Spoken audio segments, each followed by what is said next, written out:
Gracias por sus palabras, querido presidente. También tenemos la intervención desde la academia, nuestro querido decano de la Facultad de Derecho de la Universidad Metropolitana, el doctor René Bedón. Mi querido doctor. Muy buenas noches con todos, señor doctor Joel Escudero, presidente de la Corte Constitucional del Ecuador, la doctora Diana Fernández, presidenta de la Asociación de Magistrados y Jueces del Ecuador, al doctor Diego Cueva Gaibor, vicerrector académico de la Universidad Metropolitana, el doctor Carlos Amaya, director de la Fundación Metropolitana, señores jueces y juezas y asistentes a este diplomado que nos acompañan en la noche de hoy. Para mí es un alto honor dirigirme a ustedes en la noche de inauguración de este diplomado, que esperemos que sea una piedra angular en la formación de las autoridades en el derecho constitucional. Vamos a tener en este diplomado a profesores tan importantes como el doctor Joel Escudero, que no solo se ha distinguido como juez, sino también como académico. Y va a estar el doctor con nosotros, el doctor Ali Lozada, va a estar con nosotros, en fin, varios de los jueces constitucionales que ahora ejercen el cargo en la Corte Constitucional. Y creo que es un momento muy importante en la historia de este país para empezar este diplomado. En este momento en que se discute el tema del control que debe tener la Corte o el control que no debe tener la Corte. Creo que es importantísimo que se evidencie desde la academia también lo importante y lo trascendente que han sido los fallos de esta Corte para el desarrollo de la República, para el desarrollo de la jurisprudencia constitucional y para, en definitiva, lograr lo que todos buscamos, el bien común. Creo que la Corte Constitucional ha realizado un gran trabajo durante todos estos años para lograr este objetivo que nos alienta a todos. Entonces, creo que este diplomado va a permitir que ustedes, señores jueces, adquieran de primera mano de los señores jueces constitucionales y de importantes tratadistas de derecho constitucional las principales bases del manejo del derecho constitucional, que ahora además se ha transformado en el eje articulador del sistema jurídico ecuatoriano. Hace algunos años, cuando yo estudiaba derecho, y me imagino que cuando ustedes estudiaban derecho también, la Corte o el Tribunal de Garantías Constitucionales simplemente estaba ahí en un sitio en que sí controlaba constitucionalidad y además tenía control político de la Asamblea Nacional porque había que acudir en apelación al entonces Congreso Nacional. Y ahora vivimos un mundo distinto, vivimos un mundo en que la ponderación ha generado que la Corte Constitucional sea el corazón latente de la jurisdicción en el Ecuador, y creo que eso es importantísimo.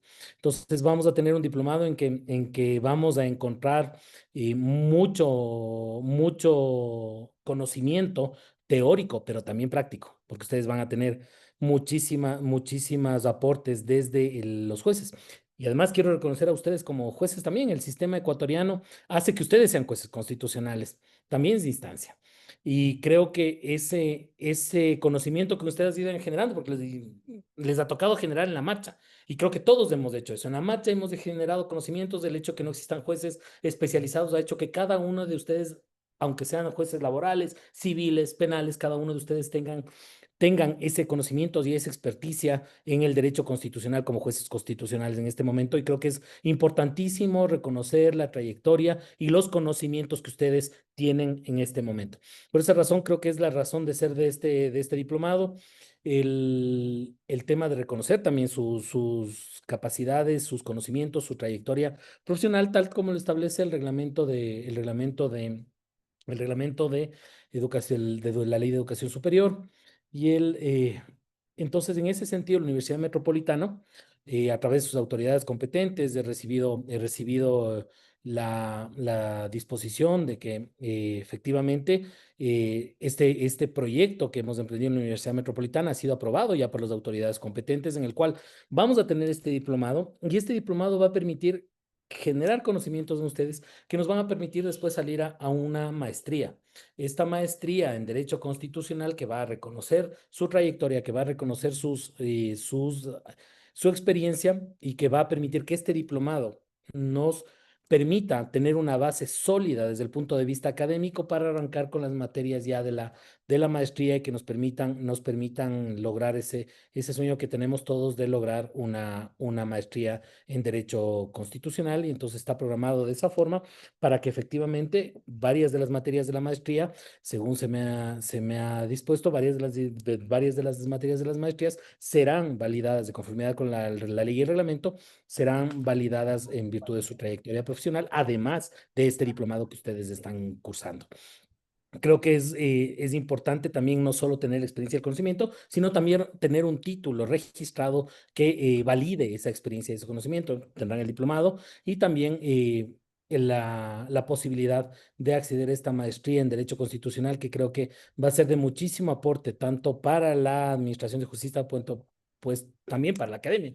Y entonces ahí quiero saludar y felicitar también el esfuerzo que ha realizado la Fundación Metropolitana con el doctor Carlos Amaya y sobre todo la Asociación de Magistrados y Jueces, la doctora Diana Fernández, que han logrado entender estas sinergias para lograr este objetivo que todos tenemos en común.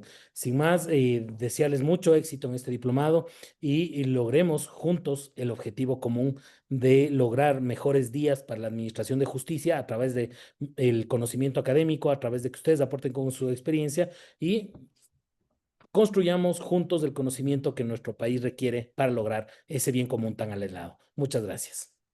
Muchísimas gracias, querido decano, por su participación. Tenemos con nosotros también a nuestro vicerrector administrativo, el ingeniero Diego Cueva Gaibor, vicerrector de la Universidad Metropolitana. Querido vicerrector, lo escuchamos.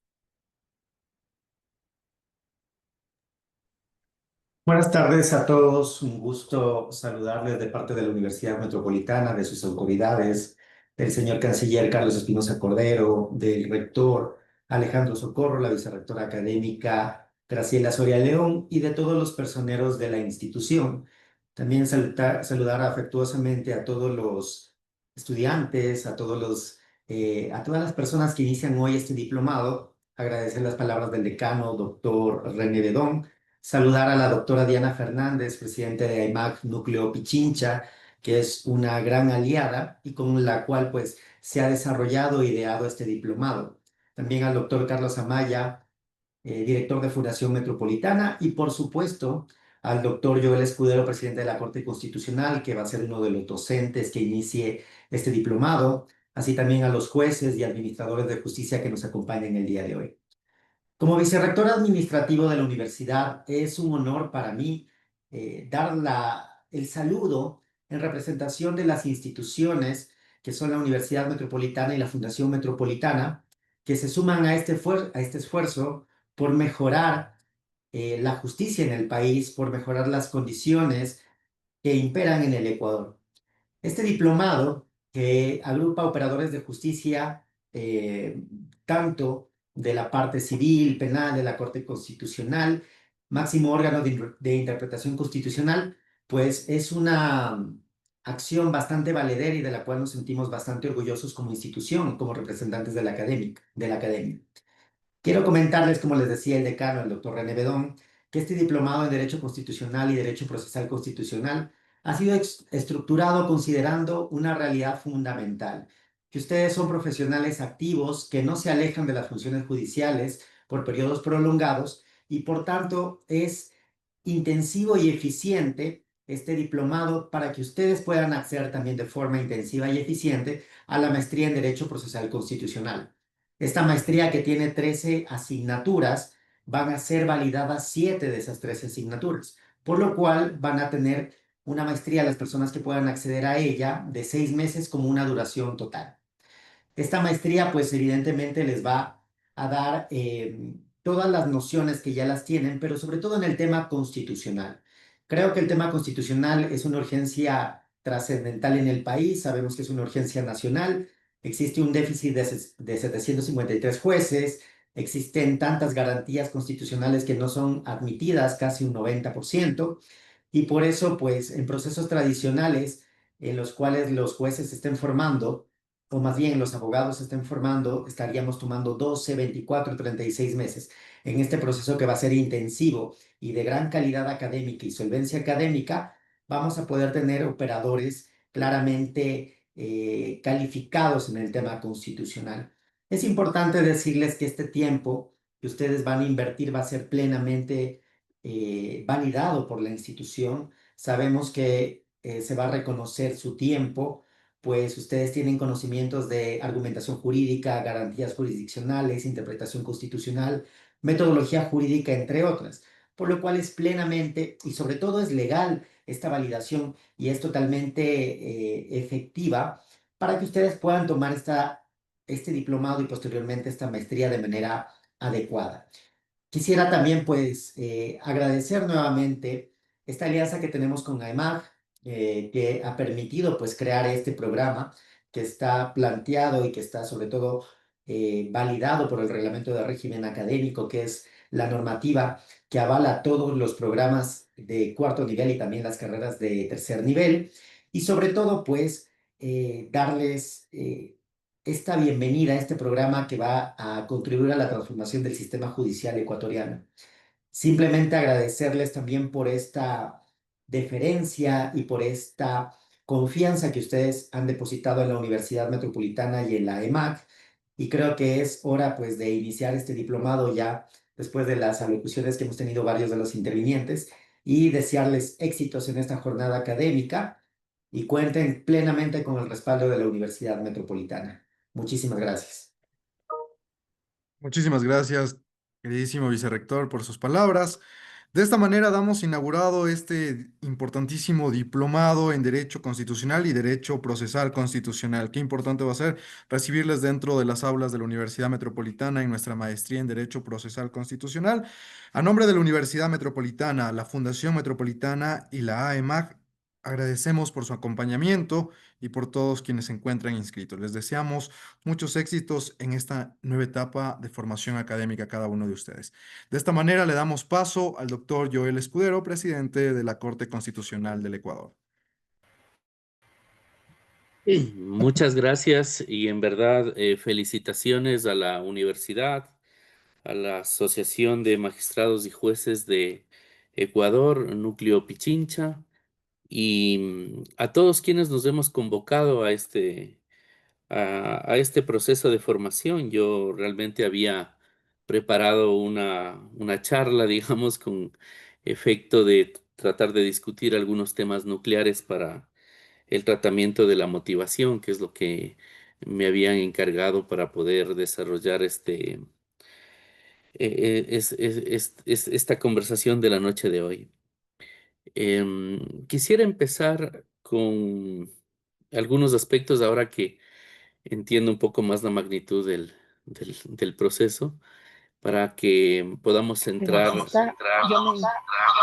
puntos de mi, de mi alocución. Cuando nosotros vamos a hablar de motivación, usualmente lo vamos a centrar como una norma jurídica, ¿no? Pero cuando nosotros vamos a trabajar sobre la motivación, creo que tenemos que tener en cuenta dos niveles superiores a ese aspecto regulativo que es la norma. Y quisiera empezar con eso para poder em, eh, ubicar un poco el sentido y el alcance de la charla. Y quisiera empezar con un ejemplo o una pequeña fábula muy simple para tratar de ubicarlo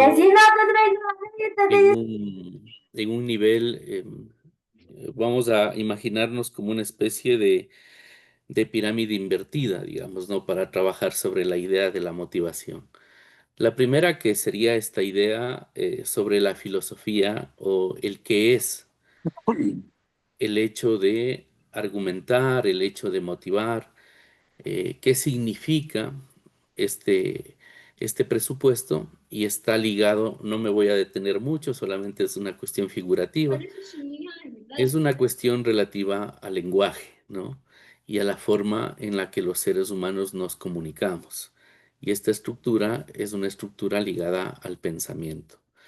En el segundo andarivel vamos a tratar de ubicarlo en el pensamiento. Digamos, la argumentación, la motivación en cualquiera de los campos, pero más aún en el jurídico, es un ejercicio de pensamiento. En este parámetro, yo quisiera que nos imaginemos a un niño tratando de lanzar una pelota de béisbol a la luna. Entonces, hay dos cosas que son muy seguras que le van a ocurrir a este niño. La primera es que nunca va a alcanzar a la luna. Y la segunda es que si lo hace de forma tan constante, es que se va a convertir en un gran lanzador. ¿Qué quiero decir con esto? Que en el segundo nivel de nuestro propósito, digamos, de entender el alcance de la motivación ya como parte de la toma constante de decisiones, es que es un ejercicio de pensamiento constante. Y el pensamiento, así como un músculo, se va entrenando constantemente. No es una cuestión que puede darse por conocida absoluta o completamente, ni puede ser reemplazada incluso por más que sea de utilidad con la inteligencia artificial. Porque los problemas humanos, que son esa forma en donde va a estar más o menos ubicada la luna, digamos, en nuestro ejercicio ejemplificativo, va a tener a un juez lanzando respuestas todos los días sobre solución a problemas, todos los días.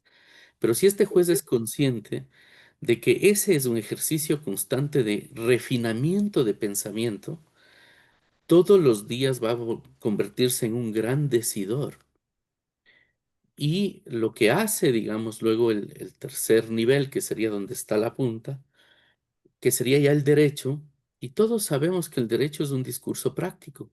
Es decir, es una tecnología social que busca resolver los conflictos para que vivamos pacíficamente, pero dentro de esa tecnología social hay un tomador de decisión que va a resolver los conflictos de una manera en la que pueda ser legítima. Y legítima llamamos a aquello que no solamente esté autorizado por la Constitución y la ley, sino que pueda ser aceptado por la sociedad.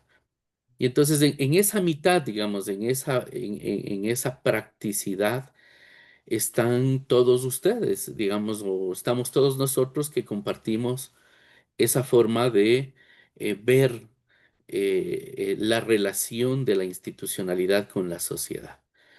Nosotros podemos descuidarnos, si nos descuidamos de los dos niveles anteriores, del qué significa tomar decisiones y nos descuidamos del hecho de que tomar decisiones en realidad lo que está haciendo es entrenando nuestro pensamiento y no nos volvemos conscientes de que tenemos una gran oportunidad de vida como para poder incluso como salir, digamos, a trotar 5 kilómetros diarios, que nuestro cerebro va a transformarse, digamos, en un proceso de refinamiento de ese pensamiento, en este caso en relación con el derecho, pues es porque no nos estamos dando cuenta tal vez que la vida nos ha entregado una gran oportunidad como para poder pasar por los tres niveles, pero de vida presencial, digamos, ¿no?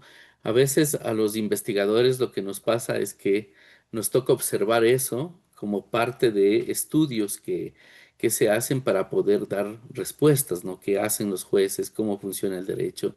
¿Cómo se motivan las decisiones? Pero en cambio, en el caso del rol del juez, está en el medio de la construcción de ese pensamiento, ¿no? Ahora, luego quisiera continuar antes de entrar en la materia con otra pequeña fábula, con otra pequeña parábola que ojalá nos ubique, digamos, en ese proceso, que es, en cambio, esta idea de qué es lo que ocurre con las particularidades del derecho procesal constitucional y la motivación. Entonces, si nosotros nos detenemos un momento y vemos todo el derecho procesal por fuera del derecho constitucional, nos vamos a dar cuenta que la característica fundamental es el derecho reglado, es el derecho totalmente completo, porque el derecho procesal es uno de los derechos que no quiere correr riesgos ni vértigo, sino que es un derecho que básicamente busca construir un camino para llegar a una decisión y que dentro de ese camino no exista ninguna incertidumbre. Certeza y seguridad jurídica es lo que hace que los procesos puedan ser previsibles, completos y que las reglas de solemnidad puedan ser totalmente determinables para evitar las nulidades.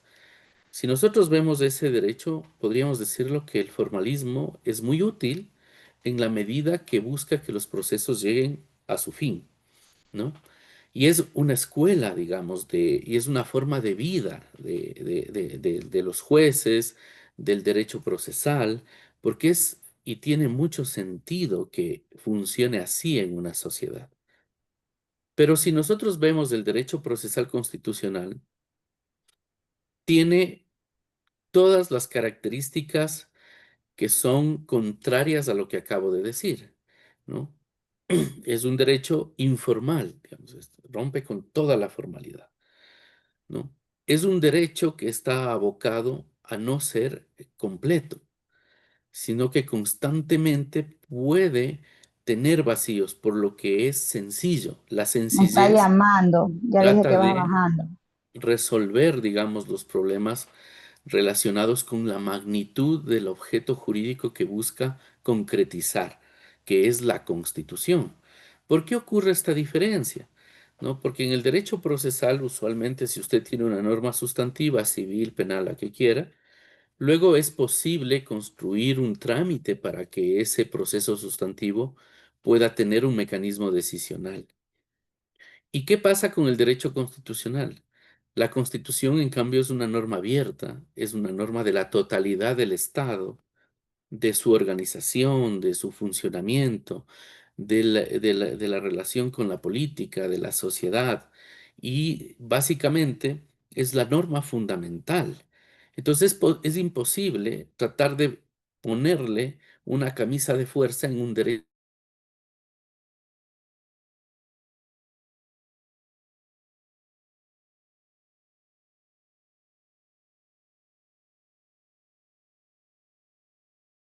jurisdiccional, pero que se complementa con dos elementos fundamentales. Uno es la propia historia del derecho constitucional. Por ejemplo, cuando el juez Marshall declaró la inconstitucionalidad de una norma, no es porque tenía una ley procesal que lo autorizaba, ¿no? Cuando en la revolución de Cromwell los jueces empezaron a reconocer la división de poderes en el habeas corpus, ese es el principal fundamento. A ti no te pueden detener sin una ley previa, que es trabajo del legislador.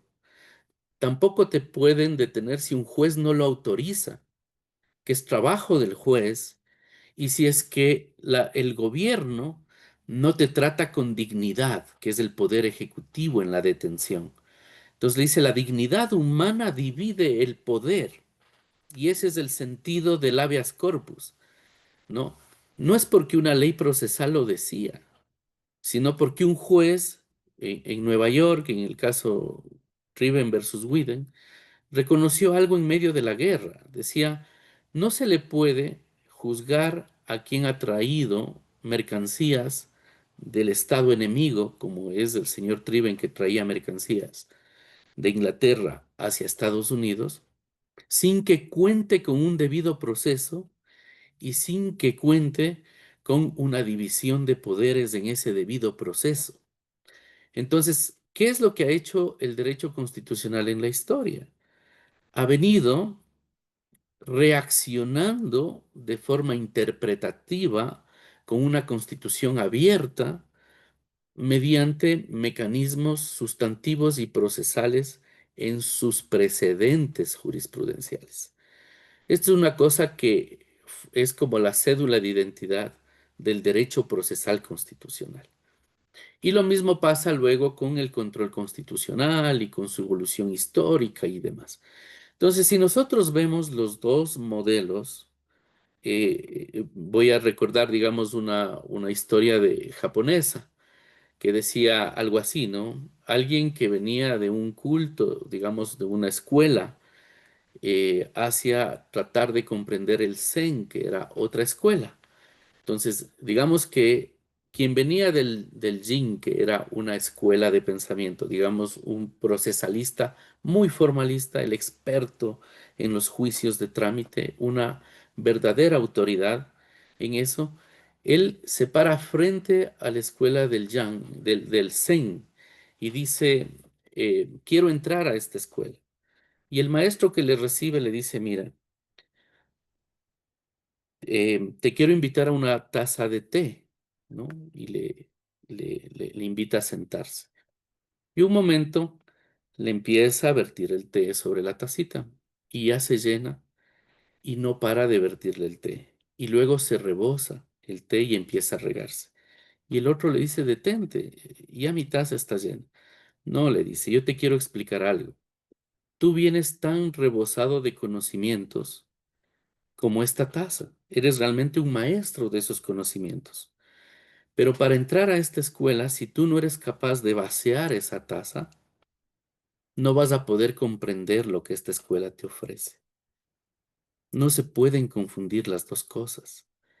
Y ese es un ejercicio de introspección.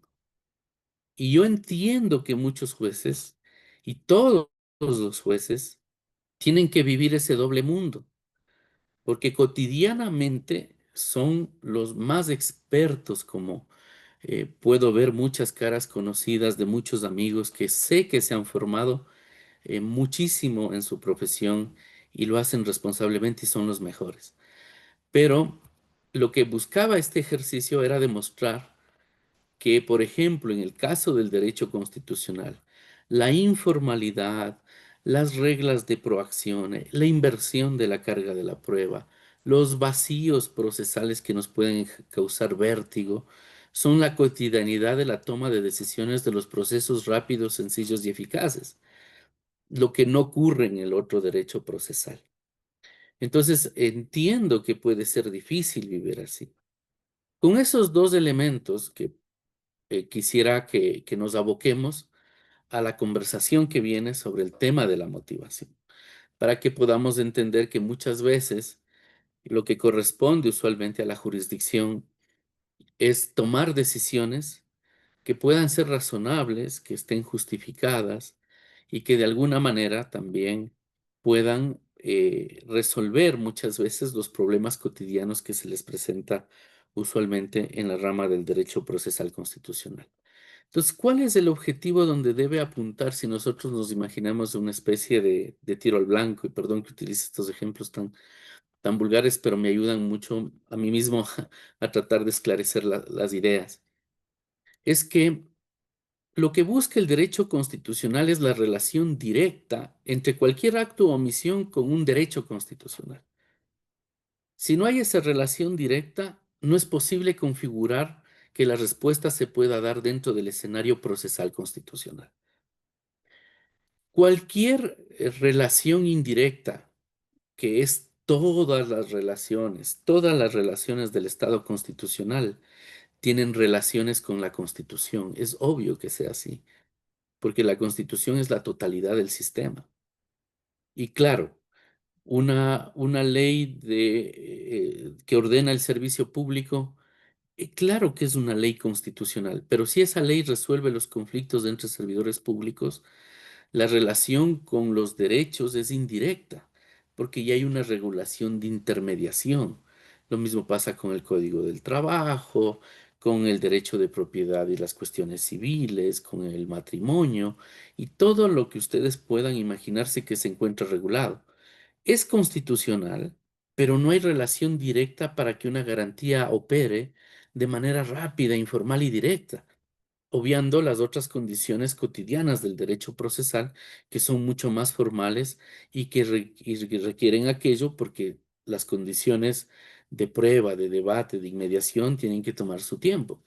Entonces, esta situación que muchas veces cuesta muchísimo esclarecerla, es la que nos suele llevar a una tremenda distorsión del sistema, que busca tratar de encontrar respuestas a problemas que no tienen que ver con las garantías, pero que de manera indirecta pueden invocarse a la Constitución. Y en ese sentido, ¿cuál es un poco dentro de los datos, esto más como docente, digamos que como juez en sí mismo, es que en el Ecuador el derecho más invocado, que es en un 95% de invocaciones, tiene que ver con el derecho al debido proceso y la tutela judicial efectiva. Y la motivación principalmente. Casi la puerta a la Constitución dentro de los juicios se llama motivación. Eso casi lo tienen el 95% de pretensiones de toda la litigiosidad en el Ecuador. Y luego, el segundo nivel después de la relación inicial son relaciones económicas.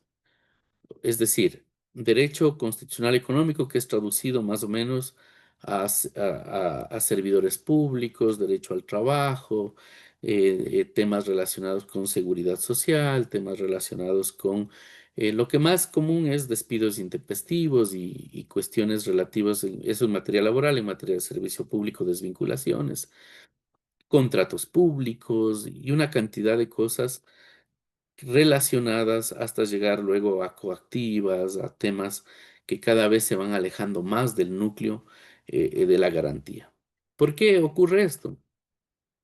Porque todas las decisiones tienen que tener motivación y entonces ahí es la puerta de entrada a todo lo que tiene que ver con la relación de la Constitución.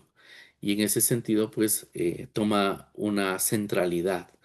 Y el otro 5% tiene que ver con cuestiones graves que sí involucran de forma directa el núcleo de la Constitución, del ejercicio de sus derechos, de las libertades, y porque buscan combatir casi que actos o omisiones de arbitrariedad, poner límite al ejercicio del poder y es el núcleo central mismo de cómo las garantías tienen que funcionar.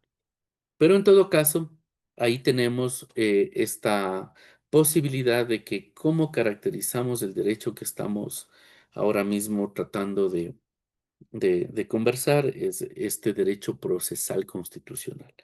Tiene una característica sui generis en cuanto a su origen, como es el carácter histórico, tiene un proceso poroso desde el inicio hasta la reparación integral. La propia reparación integral suele ser sustancia y proceso. Si no se tiene cuidado, se condena al incumplimiento porque las medidas no estuvieron claramente determinadas o precisamente establecidas o no se establecieron los mecanismos para. Entonces vemos que es un derecho como poroso, digamos, ¿no? Al cual tenemos que tratarlo con sus propias características y no llevar las características del derecho procesal general del que yo domino para poder entender este otro tema que es el de la Constitución o la concretización de la Constitución hacia los ciudadanos en cuanto se refiere a la idea de que los derechos fueron suspendidos, gravemente vulnerados o si es que existen conductas, actos u omisiones de los cuales haya que controlarlo. Entonces, con eso, nosotros vemos que el, el desarrollo del derecho a la motivación, en el caso ecuatoriano, ha sido bastante importante, se podría decir, en cuanto se refiere a las características de su desenvolvimiento. Me voy a permitir compartir un poco un cuadro para que podamos ver em, esta relación a la que me quisiera referir. No sé si se puede observar mi pantalla. Sí, se observa la pantalla, maestro. Sí, la vemos. Ahí tal vez. Bien, entonces, si nosotros nos ubicamos cuando empezamos, digamos, cuando se empezó a tratar esto con la Constitución actual, vamos a ver que efectivamente la idea de que una decisión esté o no motivada tiene que ver con la arbitrariedad en principio, luego con un segundo momento que es el test de motivación y luego con un tercer momento que es la motivación suficiente.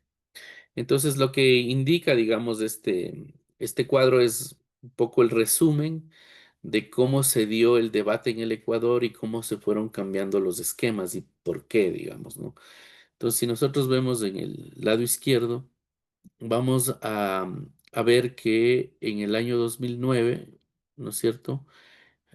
Se había ya hecho una aproximación en la sentencia 02509 CEPCC que la motivación buscaba proteger la no arbitrariedad, es decir, que funcionaba como una garantía frente a la inobservancia de normas.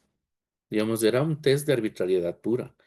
No trataba ningún tipo no tenía ningún tipo de parámetro, se podría decir, sino que era identificable prima facie, como decimos los abogados. No falta este elemento, como consecuencia el elemento normativo es el elemento de legitimidad y la ausencia es una arbitrariedad. Entonces eso también existe, ahora es el presupuesto de suficiencia normativa, diríamos, es el que prevalece sobre lo que se conocía como arbitrariedad por falta de motivación.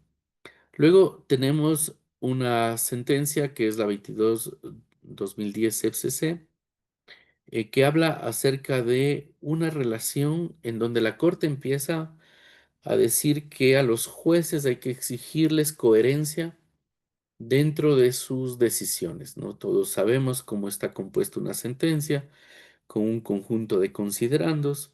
Este conjunto de considerandos, en su apreciación general, deberían generar una coherencia, digamos, ¿no? Entonces, avanza la jurisprudencia, se puede decir, paso a paso, con niveles de exigencia de motivación cada vez más altos. Luego aparece ya entre 2010 y 2012, se podría decir, un grupo de sentencias entre la 6910 FCC, la 023, la 024, la 35 EP y las sentencias 227 del 2012, con una exigencia sobre la lógica, digamos. Todos sabemos que el examen lógico es un examen formal, si es de tipo deductivo. Usualmente lo que se dice es que se debe verificar si la conclusión puede ser resultado de las premisas y en eso empieza, digamos, a existir un segundo presupuesto, ¿no? Entonces tenemos no arbitrariedad, luego coherencia, luego lógica. Y posteriormente, pues ya apareció lo que sería la línea jurisprudencial que se mantuvo durante muchos años a partir de la sentencia 181-14 CEPCC entre 2014 y 2018, en donde se toma un presupuesto de la argumentación como contenido de la motivación y se exige que sea razonable, lógico, comprensible. Eso todos tenemos conocimiento, pero nada más era un pequeño resumen de por qué ocurrió esto.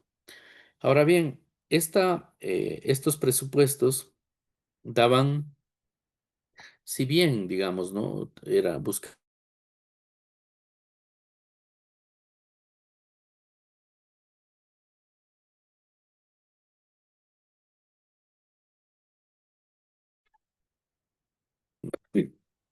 de que las decisiones sean correctas, ¿no? Es decir, podía existir una motivación que siendo lógica se encuentre que no es razonable, ¿no? O que siendo comprensible no sea, digamos, de algún punto de vista lógico. Entonces, ¿qué es lo que pasa? Es que el margen de discrecionalidad de quienes evalúan si una motivación es válida o inválida se incrementa y el examen, digamos, de los jueces, hacia los jueces, hacia sus decisiones, se vuelve muy complejo de sostenerlo, porque por una decisión le dirán que no es razonable, por otra decisión le dirán que no es comprensible, y así sucesivamente, digamos, el criterio podría funcionar de forma unívoca o con cada pieza separada, evaluando y anulando las sentencias emitidas por los jueces, lo que necesariamente llevaba en ciertos casos a sobrepasar el límite del mérito que se llamaba, o de lo que actualmente se llama mérito, que es básicamente entrarle a corregir el razonamiento, digamos, al juez. Eso viene, digamos, a partir de la sentencia 1184-2012-19, a tratar de contrarrestar en un conjunto de sentencias de la Corte Constitucional luego la 954-13P del 2020, la 1967-14P del 2020, y termina, digamos, recogiendo toda esta línea jurisprudencial en una sentencia muy famosa que es conocida por todos nosotros, que es la 1158-17P21, que incluso ya ha sido tratada por la sentencia 1852-21EP, que es básicamente esta sentencia. em, Voy a ponerla aprovechando que estoy dando la clase, disculpen, pero que es la actualización de esta línea jurisprudencial, en donde se explica básicamente que voy a ir, digamos, de la reflexión última de la Corte, ¿no? Que una sentencia debe ser correcta como ideal, pero al menos debe ser suficiente. A pesar de que una sentencia pueda ser incorrecta, pero si es suficiente, no viola la garantía de la motivación. Pues una sentencia podría ser suficiente en lo fáctico, en lo normativo y en la decisión que toma, aun cuando, incluso por el propio examinador, que es la Corte, sea deseable que haya llegado a otra reflexión el juez que idealmente puede considerarla correcta. La Corte Constitucional ha dicho, dice, es así que no se viola el derecho a la motivación. Con lo cual, la línea jurisprudencial que inició, digamos, en el 19, luego se consolidó en la 1158-17P21 y luego se está otra vez revisando en la 1852, ha generado esta característica, podríamos decir, de que el control de lo que sería el derecho a la motivación tiene mayor apreciación hacia el trabajo de los jueces, digamos. Lo que ha hecho la Corte es generar mayor confianza en el sistema de los jueces constitucionales. Por lo que ha dicho que los vicios que tengan que calificarse como parte de una violación al derecho a la motivación sean vicios claros, evidentes, que sean inevitables de apreciarlos por lo groseros que son dentro de las decisiones. Por eso es que, claro, hay una gran tensión, como ustedes podrán apreciar, entre los estudios jurídicos, se puede decir.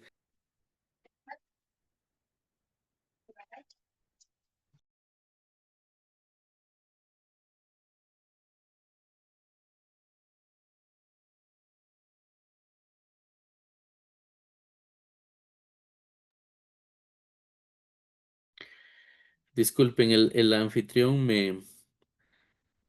creo que con alguna prudencia Vamos de me nuevo, bloqueó doctor. el micrófono, pero no sé hasta qué hora, hasta qué momento me escucharon.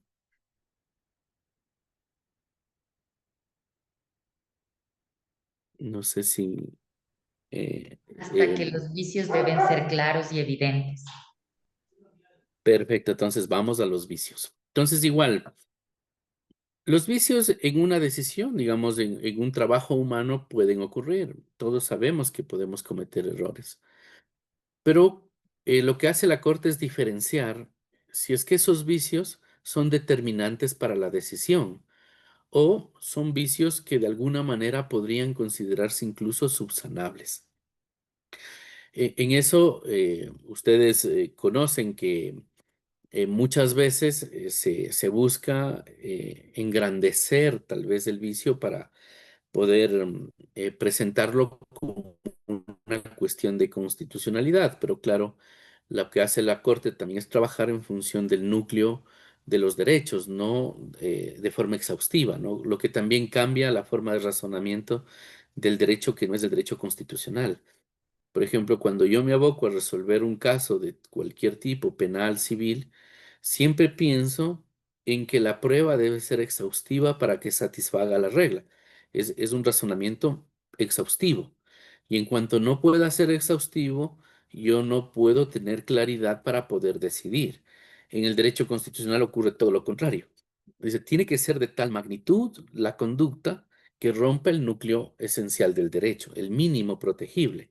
Entonces, por esa razón dice, el vicio puede existir, pero si es que no es el razonamiento determinante de la decisión, entonces la Corte tiene que evaluar, ¿no? Entonces, pasa muchísimo esto, a veces de forma más cotidiana con relación a la casación. Por poner un ejemplo sobre el vicio. Una sala, por ejemplo, de conjueces está revisando los requisitos de admisibilidad. Y resulta que en uno de sus aspectos para poder inadmitir, le dice, es que sí le aplicó la regla. Digamos que hace una afirmación, incluso que es una oración, pero está saltando la regla de trámite, ¿no es cierto? Porque no podía hacer una evaluación que tenga esa apreciación de fondo. Porque ya de lo que se trata el debate de la acusación probablemente sea de que lo que está en cuestión es la regla de aplicación, ¿no? Entonces no cabía adelantar esa respuesta en la admisión. Entonces, claro, ese ya no es un error cualquiera, es uno que impedía que se debata por el fondo el asunto que se encontraba dentro de la controversia de la casación. En sentido contrario, alguien dice, bueno, sí examinó los requisitos y dentro de los requisitos decidió poner como antecedente una parte de la sentencia que debía revisarse.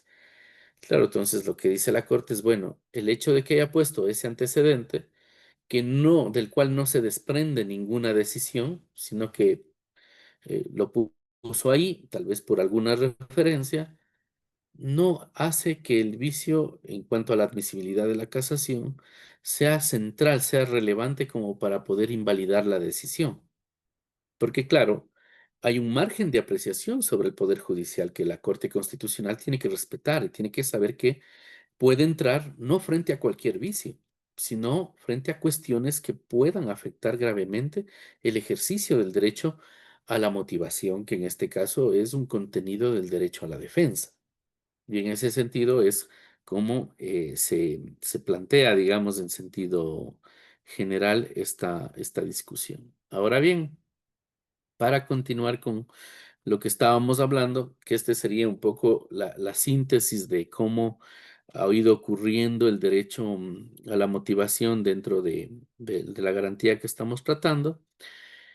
La Corte Constitucional, en consecuencia, dice, la motivación al menos consiste en enunciar normas o principios, ¿no es cierto?, en donde se fundan las sentencias, explicar la pertinencia y aplicación de los hechos al caso analizado, a lo que le denomina criterio rector el criterio rector de la motivación.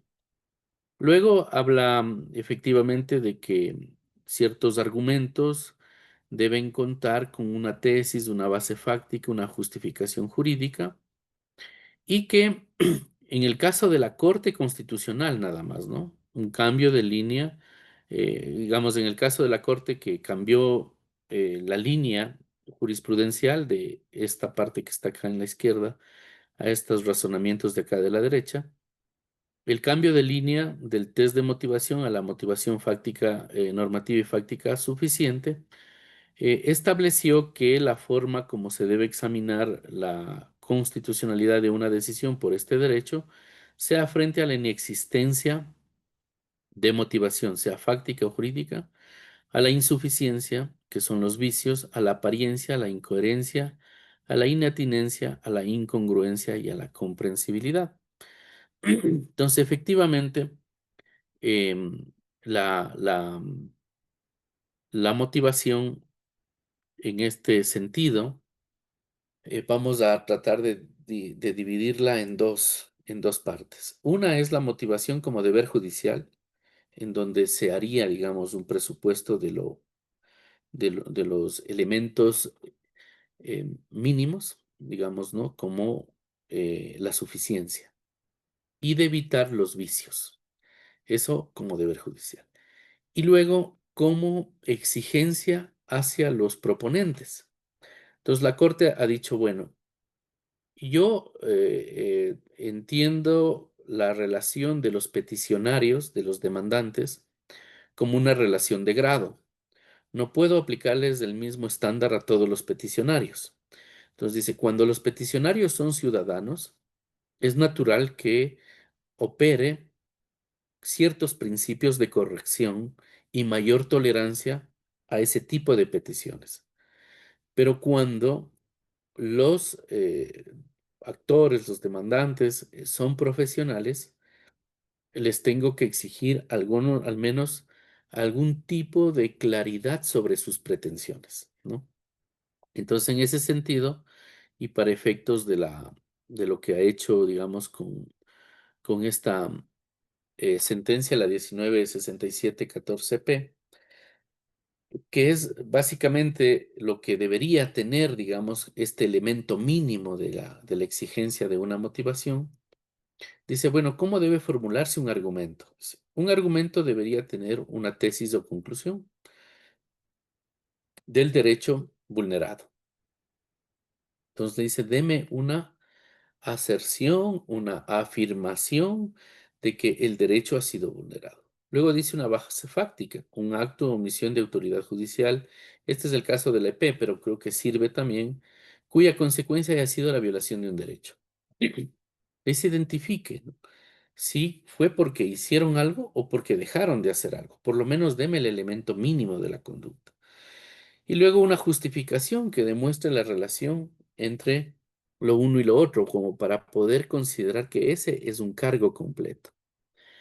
Nosotros, a diferencia probablemente de lo que tienen por la flexibilidad de la garantía los jueces de instancia, y también en eso creo que hay que hacerme a culpa también todos del problema de la falencia de la formación universitaria de nuestros profesionales.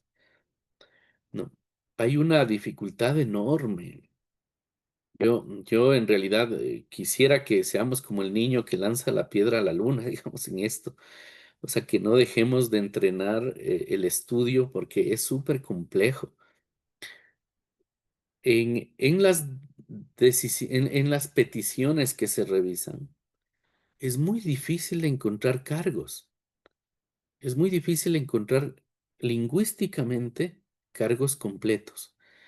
Hay un montón de enunciados, hay una cantidad de descripción de hechos fácticos y luego se buscan completar haciendo mención a una cantidad de artículos de la Constitución, pero no hay ninguna relación de ejercicio entre la construcción de una tesis que pueda plantearle al juez, por lo menos, con claridad un argumento que les lleve a identificar la centralidad del problema jurídico. No hablo por todos los casos, probablemente en ciertas jurisdicciones esto esté resuelto, pero hay muchas jurisdicciones en el país donde cuesta muchísimo y casi que toca hacer ejercicios de reconstrucción para poder extraer algo y poderle dar una respuesta. Y esto es un problema generalizado, ¿no? O sea, yo sé que normativamente la manera como se construyen las peticiones tienen que estar regladas y entiendo por qué el legislador hace formularios generales que ponga, que identifique a la autoridad, que ponga sus nombres, que ponga los fundamentos de hecho, de derecho y la pretensión concreta. Pero luego que ninguna de estas cosas tengan nada que ver con lo que se busca dentro de una garantía, eso es muy difícil. Pero es la forma como probablemente, yo digo, tenga que replantearse la manera de hacer demandas inclusive. Y lo mismo pasa en las DP. Es muy difícil encontrar en esa estructura un argumento completo. Lo que existen es enunciados, existen reclamaciones, existen muchísimos documentos, algunas se van de 15, 20 páginas, pero luego uno no encuentra, digamos, una relación de lo uno con lo otro, que también creo que en la segunda parte de esta discusión podemos ver, digamos, cómo se construye más o menos ese tipo de relaciones argumentativas. Entonces, para ello, pues ya la Corte anunció esto como una especie de enunciado, pero claro que hace falta muchísimo como para poder entrar. Volviendo a nuestro deber, digamos, ¿no? Que es nuestro deber judicial, digamos, ¿no? Toda argumentación debe tener una estructura mínima, artículo 76.7L, y por lo tanto deberían las sentencias ser suficientes. ¿Y cuáles son o qué tipo de insuficiencia motivacional se establece dentro de esta sentencia? En este sentido, lo que ha hecho la Corte es identificar algunos vicios. El más grave es el de inexistencia, ¿no es cierto? En donde hay una decisión que no tiene argumentación, una decisión que no nace de una relación jurídica ni fáctica, porque no se la ha mencionado. Y luego hay inexistencia, digamos, ¿no? Fáctica o inexistencia jurídica que también invalidan la motivación. También hay el vicio de insuficiencia, digamos, de incumplimiento es el cumplimiento defectuoso de los elementos mínimos, ¿no? Se enuncian los hechos, pero no el derecho, o viceversa. Se quiere decidir solo con el derecho y no con los hechos. La apariencia, ¿no? Es aquella que puede lucir suficiente, sin embargo, pues incide en algunos vicios. Los vicios de la apariencia, según la Corte Constitucional, pues son la incoherencia. En esto hay incoherencia de tipo jurídico y de tipo en relación con las pretensiones de las partes. Entonces dice, claro, una decisión puede ser incoherente en la medida que había una predisposición jurídica que obligaba a ser aplicada al caso, pero que no la aplicó. Por ejemplo, una persona presenta dos acciones de protección sobre la misma causa. El juez conoce ese hecho, pero decide no aplicar la regla de abuso del derecho. Dice, estaba obligado a. Entonces, en ese sentido, solo un segundito.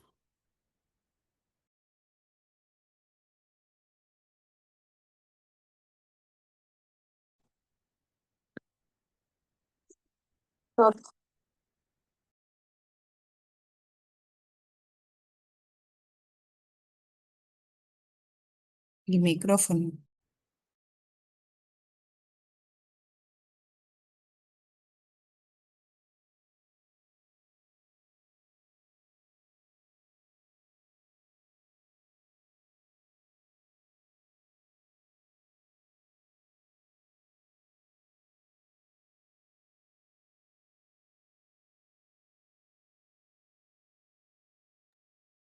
No escucho.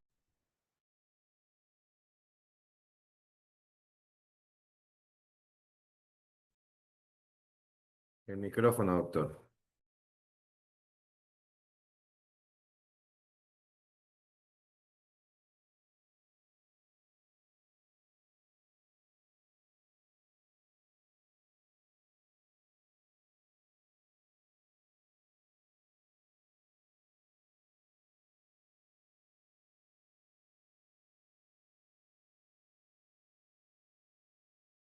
Está silenciado su micrófono, doctor.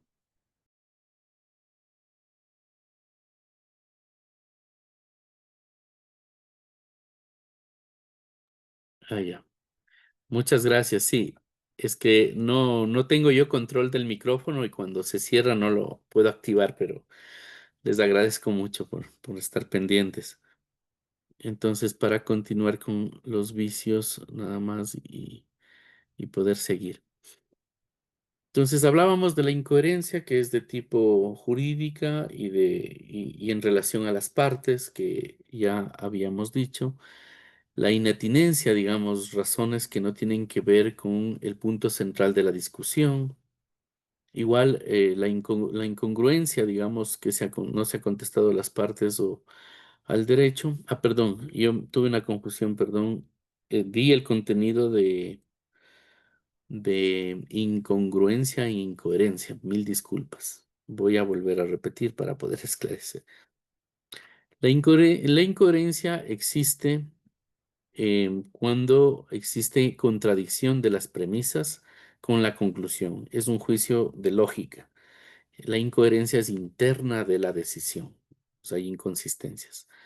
La inatinencia es cuando las razones no tienen que ver con el punto central de la discusión. Igual aquí la Corte utiliza como criterio principal es el carácter esencial del problema jurídico. Si el problema jurídico tiene que ver predominantemente con lo que está dentro de las partes, aun cuando existe una inatinencia tipo obiter dicta, no le afecta a la decisión. Pero cuando la inatinencia es central y de esa se desprende la decisión, entonces se le califica como un vicio que viola la motivación. La incongruencia se ha constatado que los argumentos de las partes no han sido abordados o o aquellas obligaciones que el derecho establecida no han sido atendidas por el juez. Entonces, usualmente ustedes saben que en el derecho constitucional hay un aspecto que la Corte denomina el tercer elemento. El tercer elemento de la motivación hace referencia a las reclamaciones que tienen que ver con los derechos constitucionales. Entonces, si es que una persona, por ejemplo, como ocurrió, digamos, en el caso em, de, de la, del adolescente que le esterilizan sin su autorización, el procedimiento médico, digamos, que se utilizó, tiene que ver con la violación centralmente al derecho a la integridad física, a la autorización previa para decidir sobre su cuerpo, sobre su procreación y al derecho a la salud. Digamos que ese triángulo, dentro de ese caso, no puede dejar de ser contestado, ¿no? ¿Qué ocurre si es que el juez decide solo contestar el derecho a la motivación en esta sentencia y deja por fuera integridad física, derecho a la salud y el tomar decisiones libres e informadas sobre su cuerpo? La Corte Constitucional lo que va a decir es que no cumple con el tercer elemento. Hay derechos reclamados, claramente evidentes en el caso, que tienen que ser atendidos y que no se satisfacen solo por hacer un examen a la motivación administrativa que tomó el hospital. Entonces, a eso suele hacer referencia la Corte, digamos, ¿no? Que sería una especie de incongruencia frente a la petición de las partes. No consideró lo que debía considerar. Y la incomprensibilidad, que es un razonamiento que la Corte Constitucional también lo ha venido graduando paulatinamente como para poder establecer, se puede decir, un margen no tan exigente o imposible de lograrlo. Es claro que no todos los abogados somos literatos o poetas, digamos, no escribimos para un público universal capaz de que nos puedan comprender universalmente. Más bien nuestro lenguaje es muy codificado, es muy difícil desentrañar porque es normativo, ¿no? Incluso los abogados a veces son los que hacen estas explicaciones hacia la sociedad. Pero en ciertos casos que tienen cierta connotación social, como el caso que yo explicaba del adolescente que le esterilizaron sin su consentimiento, por el hecho de que el médico apreciaba de que ella tiene hijos y por lo tanto que creía que al hacer ese procedimiento él le estaba resguardando a la persona que le estaba operando, lo cual es una visión totalmente invasiva de esa situación. La corte usualmente se esfuerza por conocer cuáles son las condiciones de la víctima. Y dice, la víctima está en condiciones de movilidad humana, tiene alrededor de 17 años de edad, ha sido desvinculada del proceso educativo de cuenta únicamente con primaria. Y entonces lo que hace la Corte es tratar de traducir cierta parte del texto de la sentencia para poderle explicar en términos comprensibles qué es lo que se ha hecho con la protección de sus derechos, ¿no? Eso cumpliendo casi que por fuera de los razonamientos que son muy propios del derecho, esta especie de comunicación o utiliza un lenguaje de ese estilo cuando le ordena la disculpa pública. Le dice, disculpe la disculpa pública en términos comprensibles que puedan ser un resarcimiento hacia la víctima y se pone un poco más cotidiana con el lenguaje. Pero esencialmente lo que hacemos usualmente es una relación con el derecho. Entonces, ahora me gustaría un poco hablar de este paso que ha hecho el derecho constitucional ecuatoriano, que es muy común sobre la argumentación, que sería la segunda parte de lo que ya hemos dicho sobre la jurisprudencia, las sentencias y todo lo demás. Entonces, allí hay una relación necesaria, digamos, ¿no? Con la argumentación que de forma muy breve, digamos, yo no me voy a detener en los debates de los niveles filosóficos, pero vamos a ir un punto a la parte más práctica que ojalá pueda volverse, como les digo, esta idea de practicidad de cómo argumentar. Argumentar y decidir son dos fenómenos que van ligados. Se argumenta porque se tiene que decidir. Es posible que se decida sin argumentar y sin dar razones. Es cierto, eso es posible. Es como cuando un padre de familia le dice es hasta las 12, es hasta las 9 de la noche. No hace falta que le esté dando razones. Es una decisión y se acata. Pero sabemos que en la administración pública y en el derecho, pues las cosas no tienen que funcionar así, que todos los funcionarios necesitamos comprender las decisiones a partir de argumentaciones, y esas argumentaciones tienen que estar basadas en el derecho. La práctica de la argumentación es la motivación, que es una exigencia relativamente reciente, pero se está volviendo universal. La argumentación se produce en distintos contextos. Esto es muy importante. La Corte trata de tener cierto tipo de aproximación gradual cuando trata de apreciar motivaciones en los contextos que le toca estudiar. Por ejemplo, cuando se hace análisis sobre motivaciones judiciales, pero especialmente en materia penal, las relaciones con el derecho a la defensa son más fuertes y son mucho más exigentes, igual que con el derecho constitucional. Pero probablemente en otras áreas como el arbitraje, lo que hace la Corte es darle mayor margen de apreciación a las materias más lejanas al derecho constitucional y no ir, digamos, de una manera tan determinante. Lo mismo se podría pensar en que no es lo mismo una resolución de una junta parroquial que probablemente de un GAD o del gobierno, digamos, ¿no? Muchas veces la administración pública tiene que cumplir con un mínimo, pero tampoco es que tienen que hacer un precedente jurisprudencial, digamos, ¿no? Entonces, en ese sentido, utilizo una especie de racionalidad para tratar de entender, en función del ejercicio de los distintos poderes, cómo se desarrollan las respuestas que la ciudadanía requirió. Por lo tanto, adquiere un carácter bastante práctico frente a cómo se justifican los hechos en las decisiones. La argumentación tiene lugar porque el contexto es resolver los problemas. Hay una dificultad sobre la acepción de argumentación porque no es un término donde exista una especie de consenso sobre el concepto.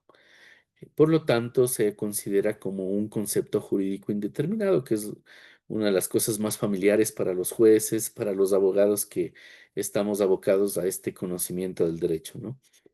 Por lo tanto, para los lógicos es un encadenamiento de enunciados donde las conclusiones tienen que desprenderse exclusivamente de las premisas.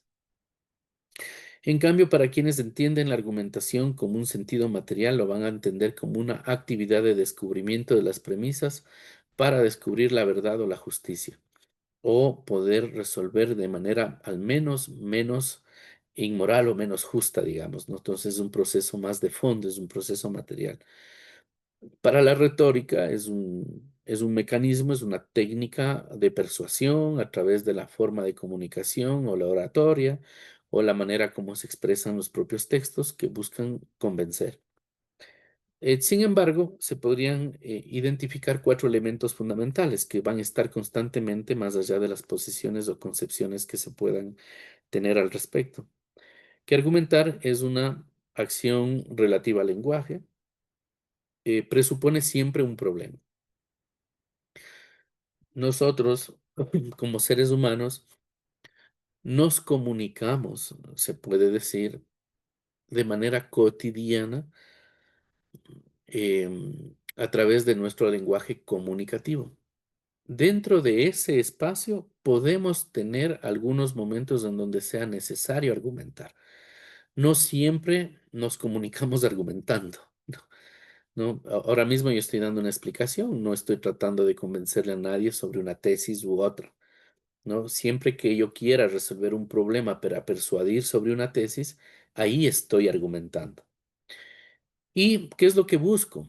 Busco resolver un problema. Y eso presupone un proceso, presupone una actividad, presupone un resultado. Si se plantea un problema, debe darse una solución. Y es una actividad eminentemente racional. Si bien la argumentación en sí mismo no proscribe ninguna forma de su expresión, la argumentación formal, si bien puede abstraerse de la verdad, se enfoca en los resultados y su fuerte es el método lógico formal. Muchos de nosotros sabemos que la cantidad de casos fáciles que se resuelven a través de los silogismos es muy predominante, que son muchos casos, muy pocos casos, los difíciles o complejos, que nos aboquen al tratamiento de una argumentación material. ¿Qué quiero decir con esto? Abocarnos a descubrir con premisas cuáles son las consecuencias jurídicas del efecto de una norma o no. Ahí se busca que sea correcta, verdadera, que responda a los problemas, que pueda ser explícita, justificada, que busque de forma predictiva incluso descubrir los problemas jurídicos a los cuales se aboca un caso difícil. Se busca siempre en función de la interpretación, de la prueba, del razonamiento. En la pragmática, pues es importante el uso adecuado de la lingüística, el lenguaje claro, la persuasión, el éxito depende de la actividad. Es muy importante en ese presupuesto, por ejemplo, seguir el curso este en línea que tiene Diego López Medina, que es muy bueno sobre lenguaje claro. Es muy práctico, es muy fácil de seguir y uno mejora muchísimo, digamos, la escritura, el lenguaje, el ir de la descripción a la síntesis, de cuándo limpiar los textos y todos estos aspectos tan importantes que ayudan muchísimo. Ahora, dentro del modelo hay un modelo más reconocible, digamos, ¿no? De los varios que existen en argumentación jurídica.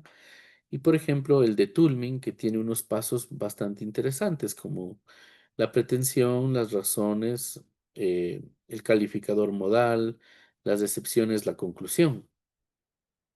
Entonces, para poder desarrollar este aspecto que tiene que ver con cómo elaborar argumentos, usualmente hay un punto de partida, es decir, hay un conjunto de datos.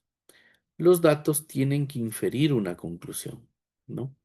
Este aspecto de tener claridad sobre los elementos que clasifican, identifican los datos, me permitirán llegar a tener una conclusión. Esta combinación que el autor le denomina pretensión implica, por ejemplo, de datos tales como de, se permite extraer la conclusión o reafirmar las afirmaciones tales como C. Alternativas como datos como de pueden asegurarse. Entonces sí, aquí usualmente van a estar un conjunto de hechos calificados por el derecho. La garantía, que básicamente son las razones, se distingue de los datos y la conclusión porque es explicativa o justificativa de los datos o conclusión. Se puede decir algo sobre D o algo sobre C. Ejemplo de garantía. A X se le ha probado que ha conducido a más de 75 kilómetros por hora en área urbana. Se le puede hallar culpable de la infracción de tránsito. Entonces, datos como el superar el límite de velocidad pueden llevar a la conclusión de que puede ser culpable de la infracción de tránsito. Es básicamente lo que se podría reconocer como una tesis jurídica. Distinguir los datos de la conclusión no es tanjante, requiere responder a cuestiones como ¿con qué datos más cuentas o cómo he llegado hasta ahí? ¿Qué pasa con este presupuesto de reconstrucción? Si hay una cantidad de datos, pero la conclusión a la que se está llegando no puede ser posible, la pregunta constante es ¿cómo pudiste llegar a esa conclusión teniendo en cuenta estos datos? ¿Eran completamente reconocibles o te faltaba reconocer que datos realmente, yo que sé, en el derecho estaban probados para poderles clasificar como hechos, para poder afirmar una conclusión? Si no, no era posible.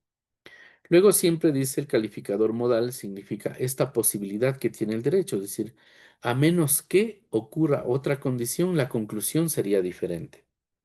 O si es que existe una excepción. Y finalmente, el respaldo es la manera como el derecho suele asegurar una respuesta. Existen varios ejemplos, por ejemplo, sobre datos y conclusión. Aquí, de manera esquemática, se trata de explicar con ejemplos muy sencillos, digamos, para poder dar esta razón. Datos, por tanto, conclusión, por qué, siempre son razones o garantía. Por ejemplo, Harry nació en Bermudas, por tanto, Harry es súbdito británico. ¿Por qué? Quien nace en Bermudas es un súbdito británico. Entonces, a veces hacer este ejercicio solo de caracterizar del conjunto de hechos que me viene la clasificación de los datos para tratar de hacer un ejercicio, por lo menos de tipo esquemático, ayuda muchísimo a organizar la manera como nosotros pensamos, porque realmente lo vuelve un método, digamos, ¿no? Luego sigue, digamos, planteando el mismo esquema, ¿no? El calificador modal y la excepción.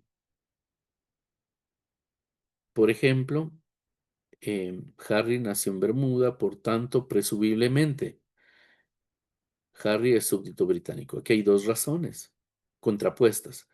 Cuando es justificativa, dice, porque la persona nacida en Bermuda es generalmente súbdito británico. A menos que es razonamiento que usualmente manejamos, excepcional, sus padres sean extranjeros y hayan sido naturalizados americanos.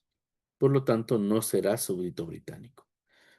Entonces nosotros vamos viendo ahora cómo funciona el respaldo del fundamento en el que se apoya la garantía. Tenemos datos, la conclusión, la garantía, el a menos que. Y lo mismo, digamos, dentro de este ejercicio que se vería de una forma completa, más o menos así. Harry nació en Bermuda porque es una persona, porque las personas nacidas en Bermuda generalmente son británicos. En consecuencia, Harry es súbdito británico, teniendo en cuenta las siguientes leyes y provisiones jurídicas, un argumento completo. O a menos que sus padres sean naturalizados. Si es que fuera de concluir en sentido contrario, es decir, Harry nació en Bermuda, sin embargo, no es súbdito británico porque sus padres son extranjeros naturalizados. Entonces, aquí, este ejercicio, digamos que es un ejercicio bastante simple, busca generar algunos elementos, digamos, que la argumentación jurídica trata de solamente dar un amontonado de piezas, como son los hechos, el derecho, las pretensiones, y aquí lo que se busca es tratar de organizarlas para que la organización nos ayude a facilitar los ejercicios mentales sobre la argumentación jurídica. Por ejemplo, en este mismo modelo, este es un ejemplo de Atienza, pretensión X tiene derecho a recibir herencia. Entonces, los hijos tienen derecho a exigir herencia de sus padres. X es hijo de Y, quien murió sin dejar testamento. Entonces aquí nosotros tenemos un dato. X es hijo de Y, quien murió sin dejar testamento. Luego nosotros tenemos una excepción, presumiblemente salvo que X incurra en causal de desheredación. Si es que no incurre en causal de desheredación, X tiene derecho a la herencia. ¿Por qué? Porque el artículo 930 del Código Civil prevé la sucesión intestada. Entonces, cada uno de estos presupuestos, ¿qué es lo que buscan finalmente? Una buena argumentación jurídica. Busca evitar las falacias.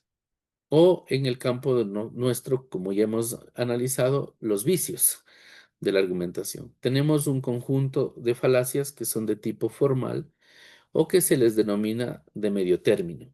aquellas que se clasifican en validar o invalidar un razonamiento, en función de que no es previsible que de las premisas se desprenda la conclusión a la que se ha llegado. Y hay otro conjunto de falacias, alrededor de 32, que tienen que ver con la argumentación material y que tiene que ver con las afirmaciones que pueden ser verdaderas o falsas, o aquellos argumentos que podrían apreciarse como buenos, pero que haciéndoles un examen más profundo puedan resultar falaces. Por lo tanto, siempre la falacia obtiene como prototipo, como finalidad el engaño, por lo tanto, siempre va a aparentar ser buena la argumentación. Por ejemplo, el ignorantio elenchi, que es una conclusión irrelevante o distinta a algo probado. El presidente debe ser reelecto porque es bueno, por ejemplo. Petición de principio, que es un argumento circular, que es un argumento repetitivo y por la idea de repetir tantas veces se cree que se puede convencer, cuando básicamente solamente está volviendo a la petición de principio para que se le diga que se tiene razón. El ad valacum, que se basa básicamente en la fuerza, en el temor, la amenaza. Tomo esta decisión porque si no lo hago, entonces voy a poner en riesgo mi cargo, mis decisiones y cuestiones de eso. El ad hominem, que ya sabemos que es un bastante común, sobre todo cuando se trata de atacar a la integridad de las personas y no a sus razones. Entonces, con estos aspectos, yo aspiro, digamos, haberles dado al menos un contexto sobre la importancia de la motivación, cómo ha funcionado en el área de la jurisprudencia constitucional y provocar, ojalá, algún tipo de compromiso de que puedan esquematizar los argumentos para poder hacer ejercicios que puedan a ustedes facilitarles la toma de las decisiones. Y en ese sentido, también hemos hablado de la característica del derecho constitucional y por qué es importante que dentro de ese ejercicio busquen siempre de identificar la relación entre la conducta y el derecho de forma directa, ¿no es cierto? Decíamos este ejercicio de ver que realmente sea materia constitucional a que se busca responder y si es que es así, pues se dé la mejor respuesta argumentada que la sentencia pueda expresar. Se había también indicado si es que los jueces de instancia podrían cambiar precedentes de la Corte y eso no es posible. Esencialmente, nosotros hacemos el mismo trabajo, es decir, a través del derecho resolvemos los problemas jurídicos para dar una respuesta a un caso. Pero la diferencia, la única diferencia que tiene la Corte, a pesar de que compartimos el mismo trabajo, es que tenemos que nosotros establecer de forma, se puede decir, general, las soluciones del sistema jurídico, creando jurisprudencia, reglas de precedente que puedan ser útiles para que los jueces puedan aplicarlos en casos análogos o en circunstancias que han sido determinadas por la Corte. Y por esa razón, digamos, quienes podrían revisar si un precedente tiene que ser revertido, como el que hemos visto, el de motivación, creo que es un buen ejemplo en la clase de hoy, pues es la Corte la única que está autorizada para poderlo hacer. Si no, lo que ocurre es un apartamiento de precedente de juez de instancia constituye una violación del derecho a la seguridad jurídica porque teniendo que aplicar el precedente decidió dar razones para no hacerlo.